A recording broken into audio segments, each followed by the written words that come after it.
안녕하세요 여러분. 또 비가 오고 있습니다. 날이 아주 맑은 날에는 밖에 다니느라 바빠서 영상을 못 찍고요. 꼭 이렇게 비가 와서 집에 있게 되는 날만 영상을 찍는 것 같아요. 이렇게 비가 오는 날에는 베란다에서 무얼 하시나요? 저는 전체적인 분갈이나 가지치기는 마무리가 되었고요. 그래도 삐죽 나온 가지가 있으면 지금도 가지치기를 하고 삽목을 하고는 있습니다. 그런데 오늘같이 비가 오고 습한 날에는 가지치기를 좀 자제를 해야겠죠. 그런 거는 맑은 날에 양보를 하시고요. 비가 오는 날에도 물은 여전히 주고 있어요. 제가 얼마 전 영상에서 비 오는 날에 물을 줄 수 있는지 줘도 되는지에 대해서 말씀을 드렸습니다. 그 영상을 한번 참고해 보시고요. 비가 온다고 해서 물을 주지 않으면 이 아이들이 또 마를 수가 있거든요. 이렇게 꽃이 많이 피고 꽃대가 올라오는 시기에는 물을 말리면 꽃대도 말라버릴 수 있습니다.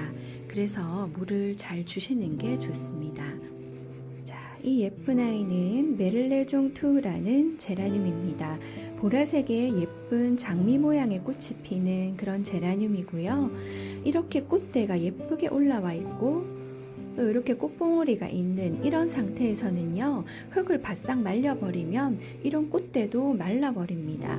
그래서 이런 아이들이 좀 건조하거나 물이 필요로 하다 싶으면 비가 오는 날에도 물을 주시는 게 좋습니다. 제라늄은 건조에 강하기 때문에 비 오는 날은 좀 피해서 물을 주거나 말리더라도 당장 죽지는 않는데요. 대신에 이런 꽃대들은 물을 말려버리면 마르기 때문에 예쁘게 꽃을 보고 싶으시다면 이런 꽃대가 올라온 제라늄들은 물을 바싹 말리기 전에 물을 좀 자주 주시는 게 좋아요. 평소보다 하루 이틀 조금 더 일찍 그렇게 물을 주신다고 생각하시면 됩니다. 오늘 비가 와서 낮부터 이렇게 식물등을 켰더니 불빛이 좀 노래서 제라늄 색감이 예쁘게 나오진 않는 것 같아요. 그래서 제라늄 소개는 좀 어려울 것 같고요. 자, 무슨 말씀을 드려야 할까 생각해 보니 이제 여러분들이 궁금해 하신 거 가끔 댓글에 질문 주신 거 위주로 답변을 해드리는 게 좋을 것 같습니다. 먼저 조명에 대해서 말씀드리자면요. 조명에 관한 영상도 앞전에 제가 올려드린 게 있으니까 그 부분을 참고를 하시고요. 오늘은 조명 설치에 대해서 말씀드릴게요. 저는 처음에 이 집에 올 때부터 이렇게 천정에 레일을 공사를 해서 이렇게 레일에 소켓을 끼워서 이렇게 조명을 설치를 했거든요. 그런데 일반 집에 굳이 이런 공사를 하지 않아도 조명을 천정에 설치를 할 수 있는 방법도 있습니다. 자, 이쪽 베란다 천정에 보시면 이렇게 조명이 매달려 있는데요. 이 아이는 레일등을 공사한 게 아닙니다. 원래는 이쪽 베란다는 더 이상 늘려서 키우지 않으려고 했는데 제라늄 키우다 보면 아시죠? 이렇게 삽모기들이 점점 늘어나서 확장이 되는 거예요. 그래서 결국 이쪽에도 조명을 설치해야 됐는데 처음부터 레일등 공사를 한 게 아니어서 어떻게 했냐면 여기 봉이 보이시죠? 이게 커튼 봉이에요. 커튼 봉을 이렇게 양쪽에 피스를 박아서 매달고요. 거기에다가 이렇게 소켓이 달린 이 전선 보이세요? 이게 오징어 등이라고 합니다. 인터넷에 오징어 등 검색하시면 이렇게 나와요. 길이별로 다양하게. 자, 이건 어디 쓰는 거냐면 우리 카페 가보시면 야외 마당이나 이럴 때 카페에 이렇게 조명이 매달려 있잖아요. 천정이 예쁘게. 자, 그럴 때 이런 거 쓰는 겁니다. 이런 오징어 등 활용해서 조명을 단 거예요. 그래서 저도 이 오징어 등을 사서 여기 소켓에다가 식물등을 연결해서 이렇게 커튼 봉에다가 이렇게 연결해서 쓰고 있는데 좀 예쁘게 연결은 안 됐지만 자, 이렇게 해서 사용을 하고 있습니다. 그래서 베란다에 굳이 레일등 공사를 하지 않으셔도요, 이렇게 커튼 봉만 박으셔서 이렇게 오징어 등 검색하셔서 이렇게 설치를 길이별로 원하는 길이별로 하실 수가 있습니다. 자, 두 번째는요, 이 실링팬입니다. 천정에 지금 돌아가고 있는 저 아이가 실링팬이에요. 여기 하나 있고 또 거실 천정에 이렇게 두 개가 달려 있는데요.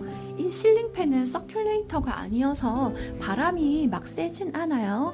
이렇게 살랑살랑 돌아가는데 모르고 부딪혀도 다치지 않을 정도의 그런 속도로 돌기 때문에 괜찮고요. 이 실링팬이 있음으로 해서 이 안에 공기가 잘 순환될 수 있도록 이제 도와주는 역할을 해주죠. 그래서 여름에 지금 같은 경우는 이 밑에 있으면 좀 추워요. 근데 여름에 아주 더울 때는 물론 더운 바람이긴 하지만 그래도 열기를 좀 어느 정도 날려주고 공기를 순환시켜주고 이렇게 습한 날에도 습기가 정체되지 않도록 이렇게 공기를 순환시켜주는 그런 의미에서 아주 잘 쓰고 있습니다. 제가 이 아이를 사용한 지 5년이 넘었는데요. 지금도 쌩쌩하게 아주 잘 돌아가고요.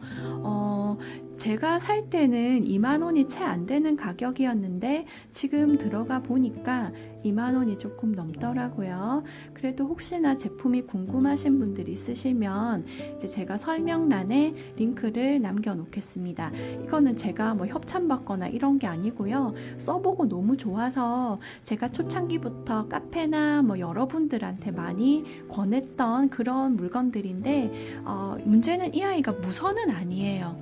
이 유선으로 되어 있는 형태라서 저처럼 이제 베란다에 전기가 있으셔야 되고요. 전기를 쓸 수 있는 콘센트가 좀 있으셔야 되고 여기 이렇게 선이 제가 쫄대로 이렇게 작업을 해놨거든요. 그리고 이 전선에 스위치가 있어서 이렇게 스위치만 누르면 이렇게 꺼지고 또 다시 켜지고 이렇게 되어 있습니다. 원래 캠핑용으로 나온 거라서 이 전선에 그 콘센트를 꽂는 게 아니라 그 배터리를 연결하는 그런 형태도 있긴 있습니다. 이제 근데 저는 집에서 쓰는 거라서 이렇게 콘센트에 꽂아 놓고 사용을 하고요.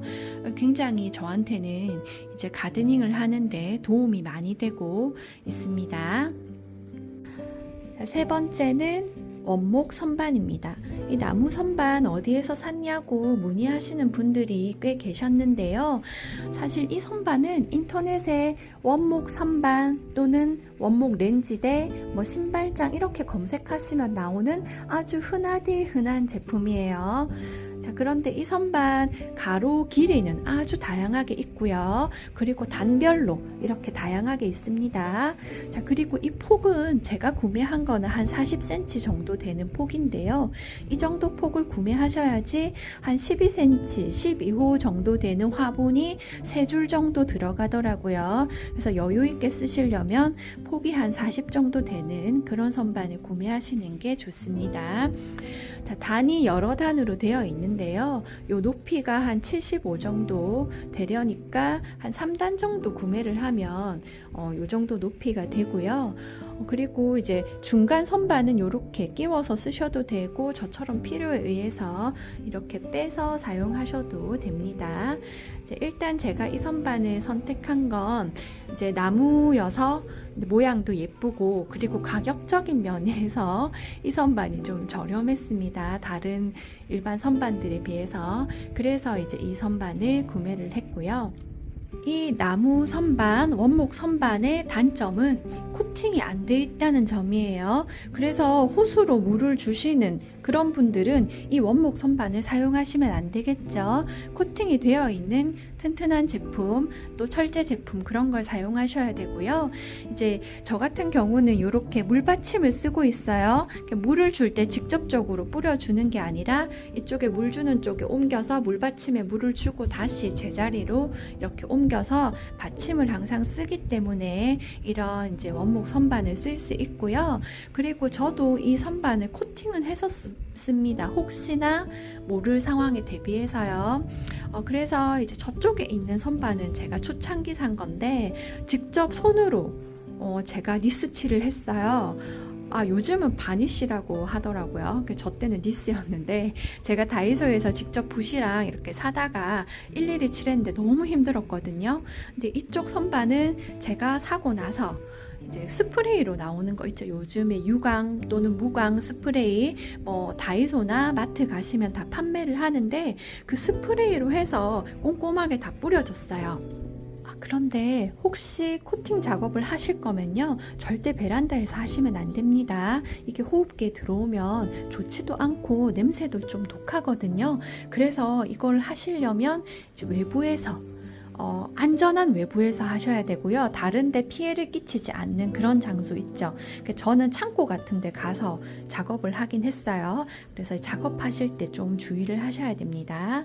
그리고 아까 말씀드릴 때 제가 여기다 직접 물을 뿌려주는 게 아니라 하나하나 가져다가 물 주고 갖다 놓는다 말씀드렸는데요.